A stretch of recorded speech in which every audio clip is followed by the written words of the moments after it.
ये कहानी है एक राजा की अभिमान की, एक अवतार की चतुराई की और 3 कदमों में सृष्टि को माप लेने वाले प्रभु की। यह कथा है वामन अवतार की। बहुत समय पहले असुरों के राजा बलि ने तीनों लोकों पर विजय प्राप्त कर ली थी। वह एक पराक्रमी, उदार और तपस्वी राजा थे, लेकिन उसमें धीरे धीरे अहंकार आ गया। देवता हार चुके थे, स्वर्ग असुरों के अधिकार में चला गया था। इंद्र और अन्य देवता भगवान विष्णु के पास पहुँचे।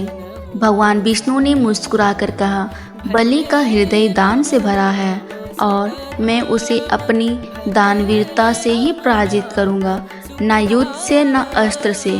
इसलिए उन्होंने लिया वामन अवतार, एक बौने ब्राह्मण के रूप में। राजा बलि यज्ञ कर रहा था, जहाँ ब्राह्मणों को दान देने की घोषणा की गई थी।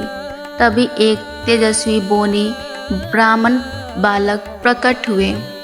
उनका तेज ऐसा था कि सभी स्तंभ रह गए। बलि ने स्वयं आगे आकर कहा, हे ब्राह्मण, आप जो चाहे मांग सकते हैं, भूमि, धन, स्वर्ण, कुछ भी। वामन ने नम्रता से कहा, मुझे सिर्फ 3 पग भूमि चाहिए। बलि हंसा, बोला, इतनी ही? तुमने तो कुछ भी मांगने का अवसर गंवा दिया। जैसे ही बलि ने प्रतिज्ञा की, वामन मुस्कुराए और उनका शरीर बढ़ने लगा। वे विशाल हो गए, इतने विशाल कि उनके एक पग में पृथ्वी, दूसरे पग में आकाश समा गया। तीसरे पग के लिए स्थान ही नहीं बचा।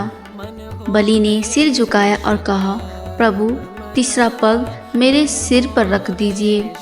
भगवान विष्णु ने बलि के सिर पर अपना तीसरा पग रखा और उसी क्षण बलि का अहंकार टूट गया। उसका हृदय पूर्ण समर्पण से भर गया। विष्णु जी ने प्रसन्न होकर कहा, हे बलि, तुमने जो मुझे समर्पण दिया है वो किसी युद्ध से नहीं पाया जा सकता था। तुम पाताल लोक के राजा बनोगे और हर दीपावली पर तुम्हारी पूजा की जाएगी। अहंकार चाहे देवताओं में हो या असुरों में, उसका पतन निश्चित है। भगवान का मार्ग हमेशा बुद्धि और भक्ति से भरा होता है, ना कि केवल शक्ति से। 3 कदम, लेकिन उसमें छिपी थी पूरी सृष्टि की मर्यादा।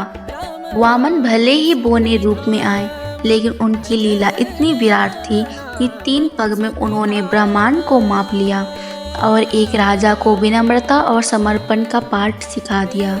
जय श्री वामन देव, जय विष्णु अवतार, जय धर्म की विजय। अगर आपको हमारी यह कहानी पसंद आई तो कृपा करके इस वीडियो को लाइक करें, शेयर करें और पुनीत स्टूडियो को सब्सक्राइब करें।